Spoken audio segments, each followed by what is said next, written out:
जी अस्सलाम वालेकुम। Chapter number 6 आज हम ट्राई करने वाले हैं, सीखेंगे कैसे ये सॉल्व किया जाएगा। अच्छा, एक चीज़ जो मैं बताना चाहता हूँ पहले, इस पे हमें HCF और LCM ये दो चीज़ें, इनके ऊपर फोकस रखना होगा, क्योंकि इसके बाद जो इसका नेक्स्ट पोर्शन आएगा इसी चैप्टर के ऊपर, वहाँ पे कुछ रैशनल एक्सप्रेशंस दी हुई हैं। एक्चुअली वो पोलिनोमियल इक्वेशंस जो क्वेश्चन फॉर्म के अंदर होती हैं, और उनके अंदर फिर हमें कुछ ना कुछ एडिशन एंड सब्ट्रैक्शन के टूल्स अप्लाई करना होते हैं। तो उसके लिए हमें जो बेसिक चीज़ है वो HCF और LCM, उसके बारे में पहले हमें क्लियर पता होना चाहिए। HCF क्या होता है, जैसे मैंने आपके लिए यहाँ पे लिखा है HCF और दूसरी साइड पे हमने LCM लिखा है। तो HCF is the actually the common factor with highest power, जो सबसे बड़ा कॉमन फैक्टर आपके पास आ रहा होगा हाईएस्ट पावर के साथ, आप उसको क्या बोलते हो, HCF। दो नंबर्स दिए हों और उसका HCF आप पहले सीख चुके हो इनिशियल स्टेजेस के ऊपर। बिल्कुल उसी तरह जब आपके पास कोई अननोन्स के साथ कोई पोलिनोमियल्स दिए हुए हों और उनका अगर आपको हाईएस्ट कॉमन फैक्टर निकालना हो, तो वो भी हम बिल्कुल उसी तरह से निकालते हैं जैसे आप सिंपली दो नंबर्स का निकालते थे। जैसे फॉर एग्जांपल आपके पास 15 है और 75 है, इन दोनों का अगर आपको HCF फाइंड करना है तो पहले आप इसके फैक्टर्स करते हैं, जैसे 3 और 5 है, और फिर इसके बाद 75 के फैक्टर्स भी करते हैं, जैसे 3 मल्टीप्लाई बाय 5 मल्टीप्लाई बाय 5। तो अभी अगर आप देखें तो जो हाईएस्ट कॉमन फैक्टर्स हैं वो ये दो हैं, 3 एंड 15। तो ये आपका एक्चुअली क्या है, HCF। LCM जो दूसरी साइड पे है वो है actually the product of highest common factors, जो कॉमन फैक्टर्स हैं उनका और जो नॉन कॉमन फैक्टर्स होंगे उनका प्रोडक्ट लिया जाए। मतलब जो हाईएस्ट कॉमन फैक्टर्स हैं उनका प्रोडक्ट किन चीजों के साथ, जो नॉन कॉमन फैक्टर्स हैं उनके साथ अगर आप प्रोडक्ट ले लेते हैं तो वो आपके पास LCM बन जाता है। जैसे यहाँ पे आपने नॉन कॉमन फैक्टर्स, जैसे ये 5 था, इसके अंदर नहीं है, यहाँ पे है, तो आपने इग्नोर कर दिया, आपके पास हाईएस्ट कॉमन फैक्टर आया। लेकिन LCM के अंदर जब आप लेने जा रहे हैं तो फिर आपको जो हाईएस्ट कॉमन फैक्टर आपके पास 15 आया है, इसको नॉन कॉमन फैक्टर के साथ भी मल्टीप्लाई करें तो जो रिजल्ट आएगा वो आपके पास क्या होगा, LCM होगा। जैसे इसी का अगर आप LCM लेते हैं तो 3 5 इक्वल्स टू 15 और 75 इक्वल्स टू 3 5 एंड 5। तो हाईएस्ट कॉमन फैक्टर ये आपके पास आ रहा है 3 5, लेकिन जो नॉन कॉमन फैक्टर है वो कौन सा है, 5। तो आप इन तीनों को अगर मल्टीप्लाई कर लेंगे तो आपके पास क्या आ जाएगा, LCM। तो इन दोनों के दरमियान फर्क ये है, हाईएस्ट कॉमन फैक्टर जो है वो HCF है, या एक्चुअली उसे HCF बोलते हैं, जो दो या दो से ज्यादा पोलिनोमियल्स के अंदर आपको मैक्सिमम डिग्री के साथ जो नंबर कॉमन दिखाई दे रहा हो। लेकिन दूसरी साइड पे जो LCM है एक्चुअली वो क्या है कि जो आपके पास हाईएस्ट डिग्री के साथ कॉमन फैक्टर आ रहा है लाइक HCF, उसका प्रोडक्ट सभी नॉन कॉमन फैक्टर जो आपके पास दो या दो से ज्यादा पोलिनोमियल्स में दिए हुए हैं उनके साथ मल्टीप्लाई करें तो जो आपके पास बनेगा उसको आप क्या बोलते हैं, LCM। तो एक्सरसाइज नंबर 6.1 जो है इसके अंदर, और हाँ, LCM को फाइंड किया जाता है दो अलग अलग मेथड से। एक मेथड तो आपको सिंपल है कि आप उसके फैक्टराइज कर लो, और जितने भी जो भी पोलिनोमियल्स हैं उनकी फैक्टराइजेशन कर लीजिए। जैसे अभी अभी हमने ये दो नंबर्स जो थे इनको फैक्टराइज करके इनका हाईएस्ट कॉमन फैक्टर निकाला। दूसरा मेथड ये है कि आप उनको डिवाइड कीजिए और डिवाइड करने के बाद आप HCF और LCM निकाल सकते हैं। तो ये दोनों मेथड्स हम इसमें अडॉप्ट कर रहे हैं इस एक्सरसाइज 6.1 के अंदर जो आपको उन्होंने बोला हुआ है। तो पहला क्वेश्चन जो है इसका, उसके दो पार्ट्स दिए हुए हैं, उसके अंदर आपको HCF एक्चुअली उन्होंने कहा है फाइंड करने के लिए, तो हम उनमें से किसी एक को आपके लिए सॉल्व करते हैं। जैसे क्वेश्चन नंबर 1 है और इसका फर्स्ट पार्ट है, और उन्होंने बोला है आपको HCF फाइंड करने के लिए पोलिनोमियल्स हैं आपके पास 39 x raise to power 7 y cube and z साथ मल्टीप्लाई हो रहा है, y raise to power 3 z ये है। और दूसरा आपको जो पोलिनोमियल दिया हुआ है वो दिया हुआ है 91 x raise to power 5, 91 x raise to power 5, y raise to power 6, z raise to power 7। तो ये दो पोलिनोमियल्स हैं और इन दो पोलिनोमियल्स का आपको HCF यानी हाईएस्ट डिग्री के साथ जो कॉमन फैक्टर आ रहा होगा उसको फाइंड करना। तो पहले बाय फैक्टराइजेशन, एक्चुअली उन्होंने ऊपर आपको बोला भी है बोला नहीं है, लेकिन सिंपल मेथड है फैक्टराइजेशन से ही। आप फैक्टराइज कर लें पहले इनको।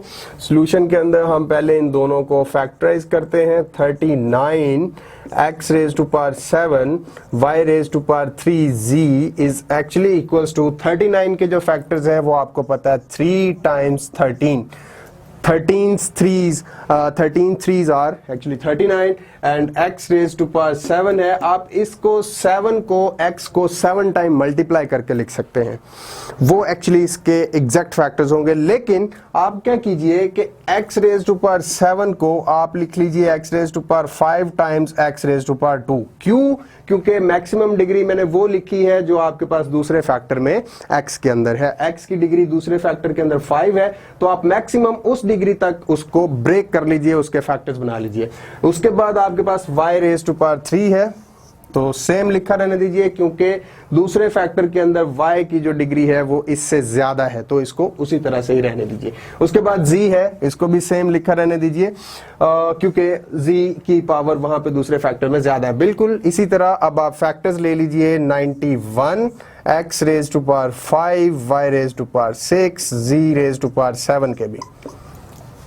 अगर आप फैक्टर्स लेते हैं 91 के, तो 91 is also a factor of is a multiple of 13, तो 13 sevens are actually 91, so 7 multiplied by 13 आप 91 की जगह पे लिख सकते हैं, क्योंकि आपको कॉमन फैक्टर ढूंढना है और वो 13 है। इसके भी फैक्टर अगर करने के बाद आपको नजर आए। और इसी तरह x raised to power 5 है, आप सेम लिखा रहने दीजिए। फिर y raised to power 6 है, ऊपर आपके पास y raised to power 3 है, इसलिए आप इसको y raised to power 3 तक ब्रेक कर लीजिए।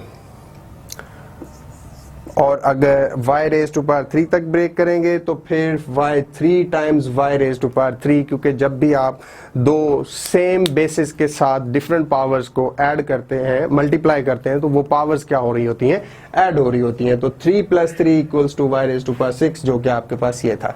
y raised to power 7 को आप लिख सकते हैं, z raised to power 7 को लिख सकते हैं z times z raised to power 6। अब इसके बाद आसान है, आप इनमें जो हाईएस्ट कॉमन नंबर्स आ रहे हैं, फैक्टर्स आ रहे हैं, वो ढूंढ लीजिए। जैसे यहाँ पे आपको नजर आ रहा है 13 जो है, ये आपको एक कॉमन फैक्टर नजर आ रहा है, सो HCF इज इक्वल्स टू 13। और बिल्कुल इसी तरह यहाँ पे आपको x raised to power 5, ये भी दोनों फैक्टर्स के अंदर है, आप लिख लीजिए ये भी। और उसके बाद y raised to power 3, ये कॉमन फैक्टर नजर आ रहा है, तो ये भी साथ आप लिख लीजिए y raised to power 3। And then finally आपको z भी दोनों इक्वेशन में दोनों एक्चुअली फैक्टर्स पॉलिनोमियल्स के अंदर नजर आ रहा है, आप लिख सकते हैं वो भी। तो हाईएस्ट कॉमन फैक्टर आपको इस तरह से मिल जाता है। बहुत इनिशियल स्टेज से हम सीख रहे हैं, सो ये तो इतनी प्रॉब्लम नहीं है।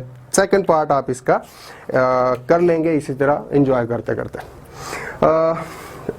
अभी क्वेश्चन नंबर सेकंड जो है, उसके अंदर उन्होंने बोला है find the HCF of the following expressions by factorisation. यहाँ पे उन्होंने लिमिट कर दिया, आपको रिस्ट्रिक्शन है कि इसको आपने फैक्टराइजेशन से ही सॉल्व करना है।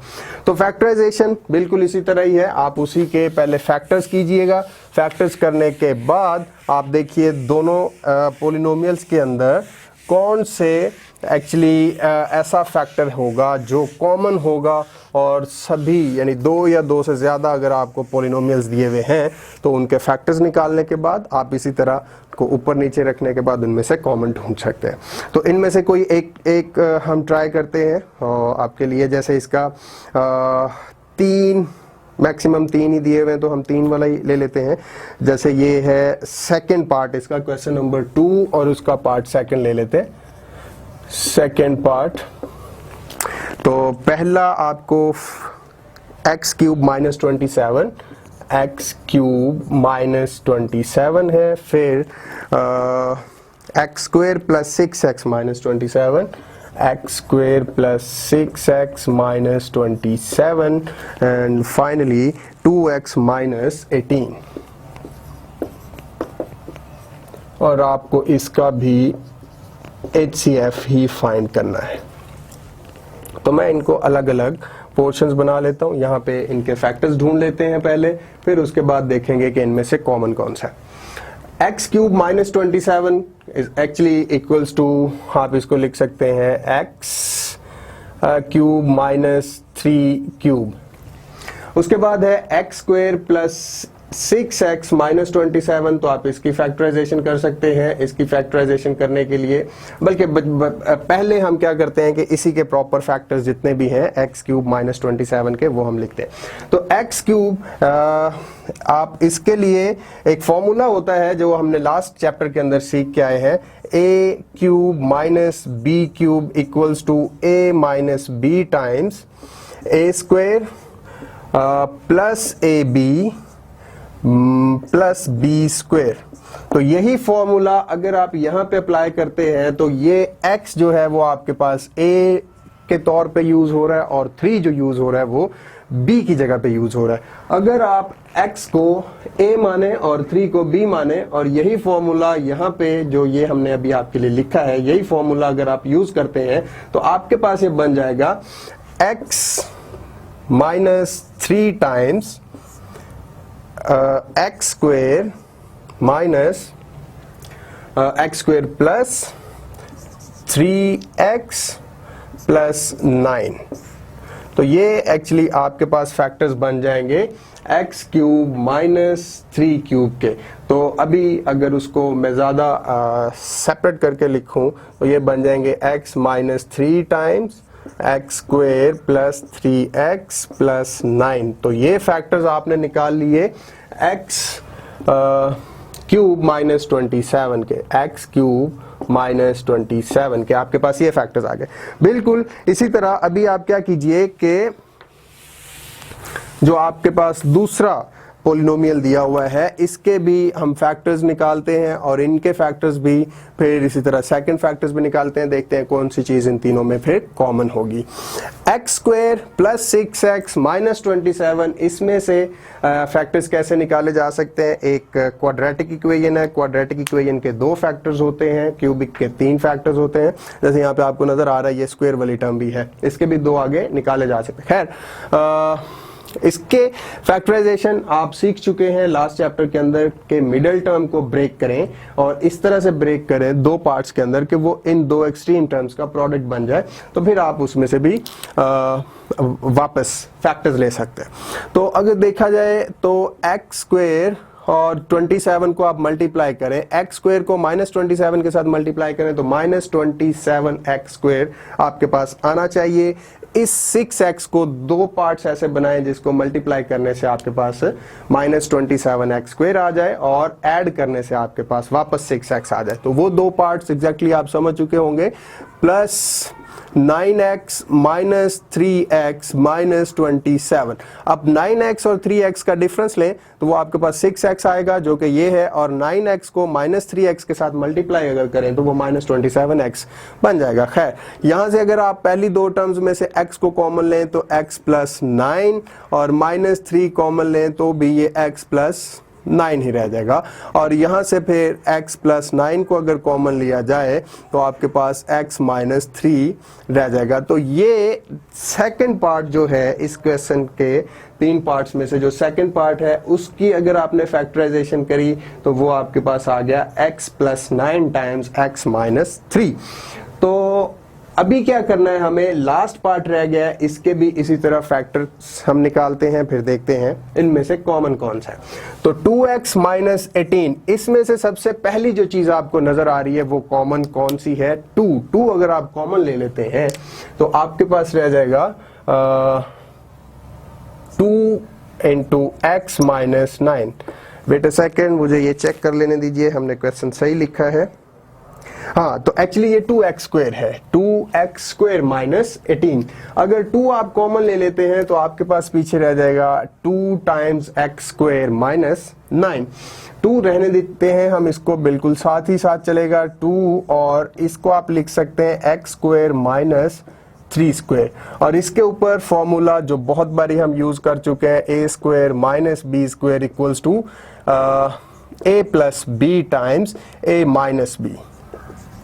ये फॉर्मूला यूज करते हुए आपके पास रिजल्ट आ जाएगा 2 times x plus 3 multiply by x minus 3।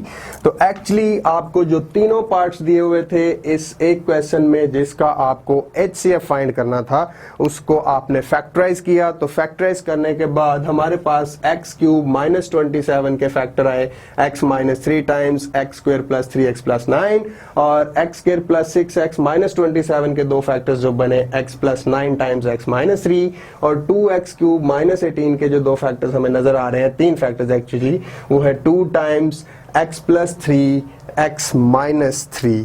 तो इन तीनों में से देखिए आपको कौन सा नंबर या कौन सा फैक्टर ऐसा कॉमन नजर आ रहा है, वो इसका HCF होगा। तो ये इतना सिंपल है। अगर आप देखें तो यहां से आपको x माइनस 3 इस नंबर का एक फैक्टर है, और इस इक्वेशन पोलिनोमियल का भी x माइनस 3 एक फैक्टर है, और इस पोलिनोमियल का भी एक फैक्टर x माइनस 3 है। तो जो इन तीनों में कॉमन है वो आपके पास HCF होगा। सो HCF ऑफ द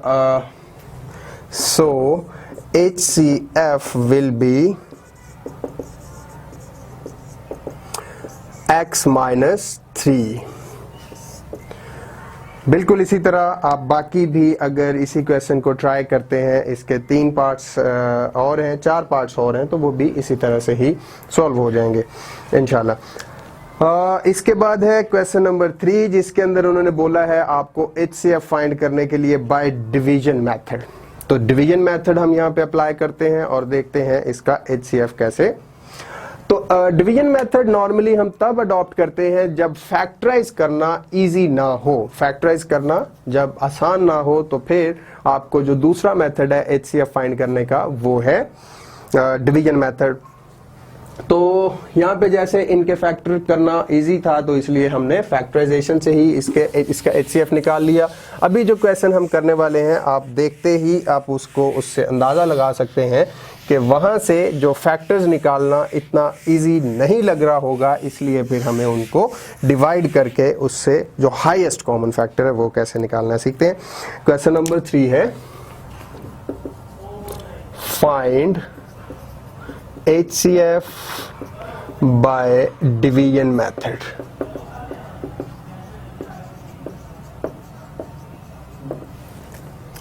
तो डिवीजन मेथड से कोई एक पार्ट हम यहाँ से भी ट्राई कर लेते हैं। चले हम इसका फर्स्ट पार्ट ही ट्राई कर लेते हैं। फर्स्ट पार्ट जैसे x cube plus 3x square minus 16x plus 12, and second part है इसका x cube plus x square minus 10x plus 8। तो रूल ये है इस क्वेश्चन के लिए कि जो आपको बड़ी पोलिनोमियल बड़ी डिग्री के साथ नजर आ रहा हो, आप उसको डिवाइड करेंगे दूसरी पोलिनोमियल के ऊपर जिसके अंदर मैक्सिमम डिग्री अननोन की थोड़ी होगी जैसे, और अगर इक्वल हो तो फिर आप कोई भी पोलिनोमियल को दूसरी पोलिनोमियल के ऊपर डिवाइड कर सकते हैं। जैसे हमारे इस क्वेश्चन के अंदर आपको नजर आ रहा है कि जो मैक्सिमम डिग्री पहला पोलिनोमियल है उसके अंदर है 3, दूसरे पोलिनोमियल के अंदर भी मैक्सिमम डिग्री 3 है। तो इसके ऊपर कोई हार्ड एंड फास्ट रूल नहीं है, आप जो सा मर्जी चाहें दूसरे के ऊपर डिवाइड कर सकते हैं। लेकिन जैसे इसमें क्वेश्चन दिया हुआ है आपको, सेकंड क्वेश्चन है, अगर आप देखें तो उसके अंदर जो जो दो पोलिनोमियल्स हैं उनमें से पहली पोलिनोमियल है x raise to power 4 plus x cube minus 2x square plus x minus 3, और दूसरी पोलिनोमियल है 5x cube plus 3x square minus 17x plus 6। तो इसके लिए बेहतरीन मेथड ये है कि आप पहली पोलिनोमियल जिसके अंदर मैक्सिमम डिग्री 4 आ रही है उसको डिवाइड कीजिएगा दूसरी पोलिनोमियल के ऊपर। डिवाइड कैसे करना है वो मेथड यही है, हम अभी आपके लिए यहाँ पे जैसे सॉल्व करते हैं। तो मैं क्या करता हूँ, x cube plus 3x square minus 16x plus 12 को डिवाइड कर देता हूँ 3x cube plus x square minus 10x plus 8 पे। तो तो सबसे पहले आपको करना यहाँ पे क्या होता है, जब डिवाइड कर रहे होते हैं तो जो यहाँ पे पहला आपको नंबर नजर आ रहा होगा या अननोन नजर आ रहा होगा उसका कोफिशिएंट, और यहाँ पे जो पहला आपको अननोन नजर आ रहा होगा इसका कोफिशिएंट, इन दोनों के कोफिशिएंट्स कंपेयर करने हैं और उसके बाद फिर उनकी डिग्री कंपेयर करनी है। तो जैसे यहाँ पे इसका कोफिशिएंट 1 है, इसका कोफिशिएंट भी 1 है, तो आपको कुछ अलग से कोई भी नंबर के साथ मल्टीप्लाई करने की जरूरत नहीं। सपोज यहाँ पे होता आपके पास 5x³ पहला नंबर, और यहाँ पे इधर भी इधर खाली x³ होता है पहला नंबर, ये वाला यहाँ पे होता खाली x³ और यहाँ पे होता 5x³, जैसे मैंने आपके लिए यहाँ पे लिखा है। तो फिर आपको क्या करना होता, 5 के साथ मल्टीप्लाई करें, क्योंकि इसका कोफिशिएंट हमें चाहिए इसका 5 टाइम्स, तो 5 के साथ इसको मल्टीप्लाई करेंगे तो 5x³ करके हम नीचे लिख सकते हैं। और अगर यहाँ पे डिग्री होती 4, सपोज जैसे यहाँ पे आपको दूसरे क्वेश्चन में नजर आएगा, तो उसके लिए हम क्या करते हैं, 5x³ के साथ मल्टीप्लाई होके 5x³ होता, लेकिन हमें चाहिए 5x⁴, तो उसके लिए हम क्या करेंगे, 5x के साथ इसको मल्टीप्लाई करेंगे, तो ये बन जाएगा आपके पास 5 टाइम्स x³ और ये सिंगल x मल्टीप्लाई होके 5x⁴ हो जाता। सो यहाँ पे हमारे पास जो क्वेश्चन है वो थोड़ा सा इस बहस से बाहर है, आसान है। तो आप क्या कीजिए, इसे 1 पे डिवाइड कीजिए, 1 पे डिवाइड जब करेंगे मल्टीप्लाई करें, अब डिवाइड करने के लिए इस सारी पोलिनोमियल को इस नंबर के साथ मल्टीप्लाई करके इनके नीचे कॉरेस्पॉन्डिंगली लिखते जाएंगे। तो x³ 1 से मल्टीप्लाई होगा तो आपके पास x³ आ जाएगा, फिर x² जब 1 से मल्टीप्लाई होगा तो प्लस x² माइनस 10x 1 से मल्टीप्लाई होके हो जाएगा आपके पास minus 10x, then positive 8 multiply होगा जब 1 से, तो ये हो जाएगा पॉजिटिव 8। ये करने के बाद आपको पता है कि आप फिर सब्ट्रैक्ट करते हो, सब्ट्रैक्ट करना, अगर सब्ट्रैक्ट करते हैं तो आपको पता है कि जो न्यूमेरिकल वैल्यूज हैं वो तो सेम रहती हैं नीचे वाले पोलिनोमियल के, लेकिन उसके अलजेब्रिक साइन जो होते हैं वो हमें रिवर्स करना पड़ते हैं। सो ये पॉजिटिव नेगेटिव हो जाएगा, ये भी नेगेटिव हो जाएगा, ये पॉजिटिव हो जाएगा और लास्ट टर्म भी नेगेटिव हो जाएगी। सो x³ इस x³ से कैंसिल आउट हो जाएगा, पॉजिटिव 3x², अब ये नेगेटिव x² है, इन दोनों का डिफरेंस लेंगे तो हमारे पास 2x² रह जाएगा। उसके बाद नेगेटिव 16x है, पॉजिटिव 10x है, तो यहां से माइनस 6x रह जाएगा, और उसके बाद 12 माइनस 8 करेंगे तो आपके पास 4 रह जाएगा पॉजिटिव, जो कि आप यहां पे लिख सकते हैं। एक और चीज है जो आगे भी आप क्वेश्चंस के अंदर यूज करेंगे, वो ये है कि जो आपने रिमाइंडर है आपके पास, यहां से रिमाइंडर आया, उस रिमाइंडर में देखें कि कोई चीज कॉमन है, अगर तो कोई चीज कॉमन आ रही हो तो आप उसको कॉमन ले सकते हैं, कॉमन लेने पे कोई हर्ज नहीं है। तो अगर आप इसमें देखें तो पूरी टर्म के अंदर आपको कॉमन नजर आ रहा है 2, तो आप 2 इजीली कॉमन ले सकते हैं। तो 2 अगर कॉमन लिया जाए तो यहां पे आपके पास रह जाएगा x² minus 4x minus 3x actually plus 2, x² minus 3x plus 2, ये आपके पास रह गया रिमाइंडर। 2 इसमें से जो आपने कॉमन लिया है आप उसको for the time being ignore भी कर सकते हैं।